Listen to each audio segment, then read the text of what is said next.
안녕하십니까. 오늘도 좋은 날 주신 하나님께 감사드립니다. 오늘은 영의 기능 첫 번째 시간입니다. 앞에서 영의 기능이 직관과 영교와 양심으로 분류할 수 있다는 것을 언급했었습니다. 이 세 가지는 구분될 수는 있지만 아주 밀접하게 얽혀 있습니다. 영에 대한 부분이라는 것이 부분은 여러분들이 이 일반 상식이나 일반 지식처럼 두부로 똑똑 자르는 것처럼 칸이 탁탁 쳐져 있는 게 아닙니다. 어차피 차원이 다른 부분을 영을 지금 우리가 나누고 서로 교제하는 일이기 때문에 우리가 우리 실력으로 뭐 두부처럼 잘라가지고 영역 이쪽은 영교, 이쪽은 직관 이렇게 해서 나눠지는 게 아닙니다. 결국은 다 얽혀 있고 같이 붙어 있는 거라고 봐도 과언이 아니라는 겁니다. 아주 밀접하게 상호 간에 서로 간의 작용을 서로 주고받고 오고 가고 한다는 것을 여러분들이 아셔야 됩니다. 그러므로 이 세 가지 기능 중에 한 가지만을 꼬집어서 다룬다는 것은 어려운 일입니다. 당연하지요. 세 가지가 하나로 묶여 있고 같이 움직이고 동시에 움직일 수도 있고 각각 움직일 수도 있고 정말로 우리가 생각하지 못하는 영에 대한 부분인데 우리가 어떻게 우리 차원이 아닌데 시간이라는 공간에 갇혀있는 우리 수준 가지고 어떻게 4차원, 5차원에서 움직이는 그런 부분을 우리가 알겠습니까? 그러니까 여러분한테 권해드리는 건 그 부분은 우리 영역이 아니니 우리는 겸손히 무릎 꿇고 엎드려 이 지도인도 하시는 대로 따라 살면 된다. 이렇게 생각하시면 아주 쉬울 수 있습니다. 예를 들어 직관에 관해 이야기한다면 영교와 양심을 동시에 논하지 않을 수 없습니다. 따라서 영을 분석하는 데 있어서 영의 삼중 기능을 고찰해야 할 필요가 있습니다. 우리는 어떻게 영이 이 세 가지 기능을 지니고 있는지를 알고 있습니다. 이게 표현이 여러분 알고 있습니다. 이 표현이 여러분 쉬운 표현이 아닙니다. 무슨 말씀이냐면 전에 시간에도 말씀 이미 드렸던 것처럼 그 대장금이라는 그 프로를 보면 그 꼬마 대장금 그 아이가 뭐 한상궁인지 무슨 상궁이 음식을 네가 한번 말로 음식의 맛을 한번 표현해봐라 이런 얘기를 하는 거를 내가 그 프로에서 본 적이 있습니다. 근데 그 꼬마 이 대장금이 그 음식의 맛을 말로 다 표현을 합니다. 형용사를 명사화할 수 있다는 거예요. 즉 우리는 영의 사람이 되어간다는 게 무슨 소리냐면 이 영에 대한 부분, 즉 차원이 다른 고차원, 다른 차원의 일들을 3차원에서 말할 수 있는, 표현할 수 있는, 즉 형용사 같은 영의 일들을 명사화할 수 있는 정도의 경험이, 확신이, 확증이 여러분들이 있어야 된다는 겁니다. 그걸 하지 못하면 하나님과 진정한 교통과 교제가 된다고 볼 수가 없습니다. 하나님과 진정한 교통과 교제가 되지 않는 한은 형용사를 명사화할 수 있는 체험과 경험이 없습니다. 즉 체험과 경험이 없는 신앙이라면 이 방송에서 주장하는 발언은 죽은 신앙이다. 죽은 신앙은 지옥 가는 신앙이다. 이렇게 지금 여기서 이 방송에서는 나누고 있는 것입니다. 왜냐?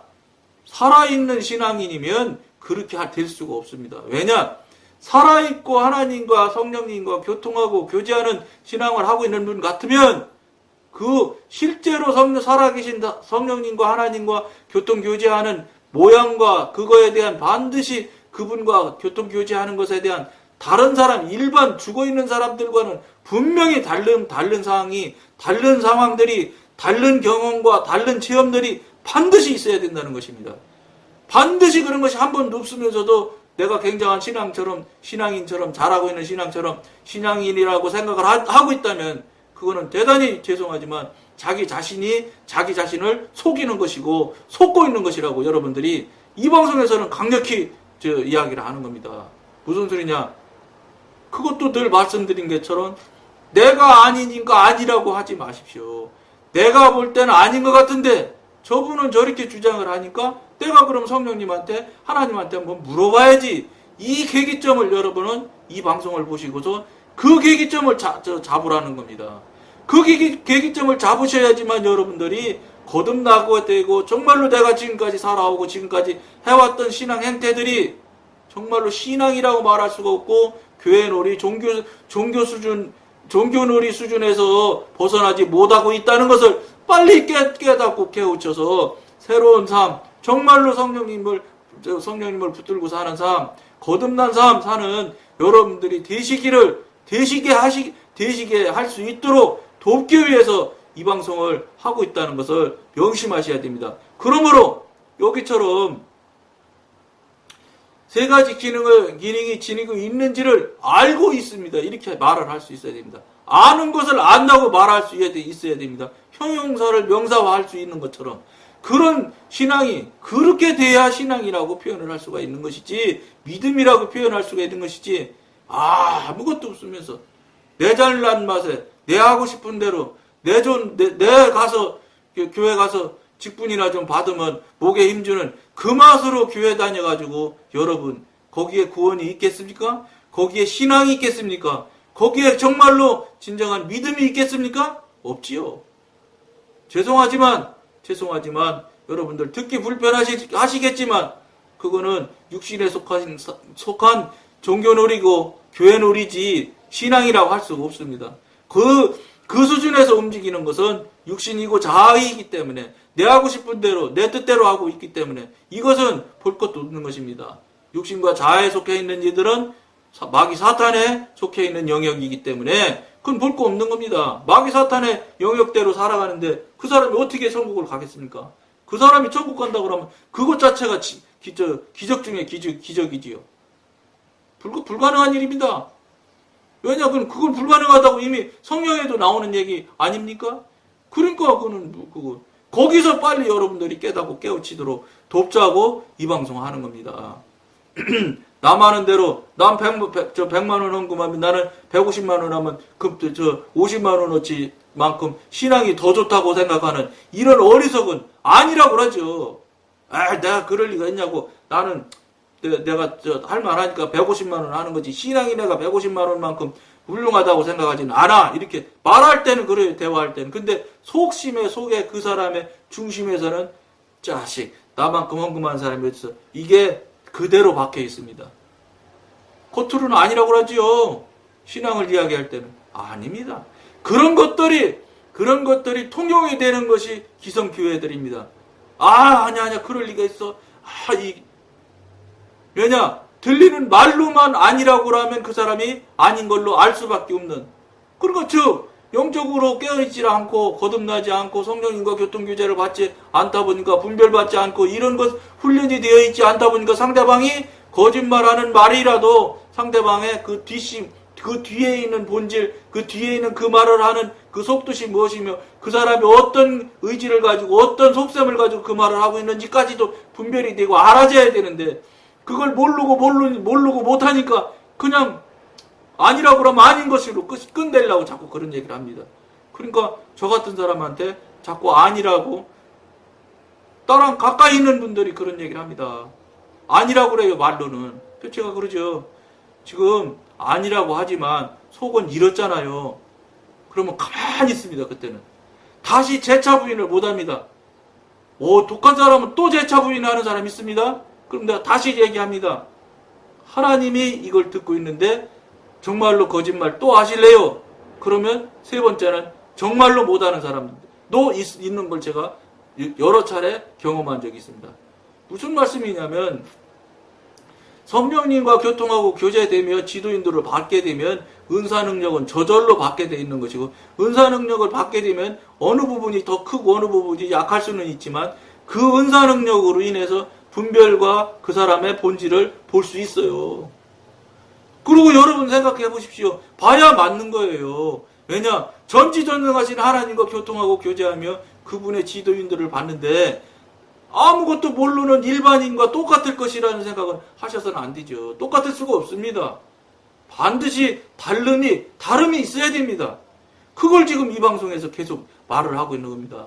다름이 없으면 안 된다는 겁니다. 교회만 맨날 왔다 갔다 하고 공예배에 열심히 잘 참석하면 최고인 것처럼 그러다가 어떻게든 투표해서 선거에 해가지고 항전직에 뽑히기나 하면 항전직에 인기 좋아서 뽑힌 것인지도 모르고 그게 마치 하나님이 선택받아가지고 스스로 기름 부어 세운 종이라고 하지를 않나. 이런 엉터리 같은 그런 것이 지금 한국교회 현실 아닙니까? 이걸 지금 정신 차리고 깨어야 된다, 깨어나야 된다. 이걸 지금 우리가 계속 나누고 있는 겁니다. 따라서 이제는 한 걸음 더 나아가 이 세 가지 기능이 정확하게 어떤 것인가를 살펴봄으로써 영을 따라 행하는 데 도움을 받도록 하여야 하겠습니다. 영을 따라 사는 삶을 직관과 영교와 양심을 따르는 삶이라고 말할 수 있습니다. 왜냐하면 직관과 영교와 양심은 이거는 영에 움직이는 영에 활동하고 영이 작용할 때 나타나는 현상들을 표현하는 단어들이기 때문에 그렇습니다. 이 세 가지는 영의 기능일 뿐입니다. 게다가 영의 기능은 이것만이 아닙니다. 성경에 의하면 이들은 영의 주요 기능일 뿐입니다. 그러나 이 기능들 중에 어느 것도 영은 아닙니다. 그렇죠. 영이 움직이고 영이 활동할 때 나타나는 현상들을 표현을 하는 단어가 세 가지로 표현을 하고 있다. 이렇게 지금 말씀드렸지 않습니까? 영은 그 자체가 본질적이고 개인적이라고 볼 수 없는 것이기 때문입니다. 영의 본질을 파악한다는 것은 현재 우리의 이해력으로는 불가능한 일입니다. 말씀드렸지 않습니까? 3차원에 갇혀있는 우리가 4차원, 5차원에서 움직이는 것들을 어떻게 알겠어요? 알 수 있는 방법은 딱 하나예요. 뭐냐? 성령님께서 알려주시는 거예요. 하나님께서 알게 해주셔서, 깨닫게 해주셔서, 분별케 해주셔서, 체험케 해주셔서, 경험케 해주셔서 그때서 알아가는 것이지 우리가 알 수 있는 차원이 아닙니다. 저 위에 그 차원에 있는 것을 우리가 어떻게 알겠어요? 단 성령님과 하나님과 교통교제가 될 때는 그분이 깨닫게 알게 해주시고 분별케 해주시기 때문에 해석해 주시기 때문에 우리가 그걸 그 성령님의 권능을 힘입어서 우리가 알아가고 체험할 수 해갈 수 있다는 것입니다. 우리가 알 수 있는 게 아닙니다. 우리가 영의 본질에 대하여 알고 있는 것은 우리 안에 나타나는 갖가지 표현을 통하여 온 것입니다. 여기서 미래의 신비를 해결하는 것이 아니라 다만 영적인 생활을 발견하려고 하는 것입니다. 지금 이 방송을 보시는 여러분들이나 저라는 지금 영적인 생활을 발견하는 정도 수준에 움직인다고 봐야 되지 무슨 신비한 것을 해결한다거나 이런 것은 우리가 생각할 수가 없습니다. 그런 생각 하지도 않겠지만 하셔서도 안 됩니다. 우리에겐 영의 능력 또는 기능을 알고 영을 따르는 법을 아는 것으로 족합니다. 이게 다 알게 해주고 기능을 알게 해주고 하는 것이 우리가 아는 게 아니라니까요. 차원이 다른 차원에 계신 성령님께서 깨닫게 해주시고 알게 해주시며 분별하게 해주시면서 또 체험도 경험도 하게 해주시기 때문에 우리가 아는 것이기 때문에 여기에서 이 정도 여기에서 족하여야 된다 이 말이에요. 더 이상의 차원의 것을 하나님한테 요구해서 주시지도 않겠지만 요구할 필요도 없다. 여기에서 만족해야 된다. 이런 말씀입니다. 우리의 영은 물질적인 것이 아닙니다. 당연하지요. 차원이 다른 부분이니까 물질적이라고 볼 그건 말이 안 돼. 어림도 없는 저차원이지요. 물질은. 그러나 영은 우리 몸 안에 독립적으로 존재합니다. 따라서 영은 영적인 본질을 소유하고 있어야 합니다. 그러니까 영은 영적인 그 영이 갖고 있어야 될 본질을 꼭 가지고 있어야 된다 이 말이죠. 당연한 말이잖아요. 이건 뭐 너무나 맞는 당연한 상식적인 이야기죠. 여기서 사람에 대한 하나님의 요구를 이행하기 위한 갖가지 능력이 유출됩니다. 영에서부터 유출된다는 겁니다. 따라서 우리가 배우기 원하는 것은 영의 본질이 아니라 영의 기능입니다. 영의 기능이니까 우리가 본질은 우리가 어떻게 할 수 없기 때문에 영의 기능은 우리가 자꾸 배워가고 알아가고 체험하고 경험하게 되고 이거를 우리가 할 수 있도록 하게 해달라는 부탁 또 요청을 성령님으로부터 하나님으로부터 요청하라 해서 그분들로부터 받아서 경험하고 체험하고 계속되는 삶을 살아드리는 신앙인 정말로 신앙인 믿음의 사람이 될 수 있도록 도쿄에서 이 방송을 하고 있는 것을 여러분들이 알아주시길 바랍니다. 오늘은 여기까지만 하겠습니다. 감사합니다.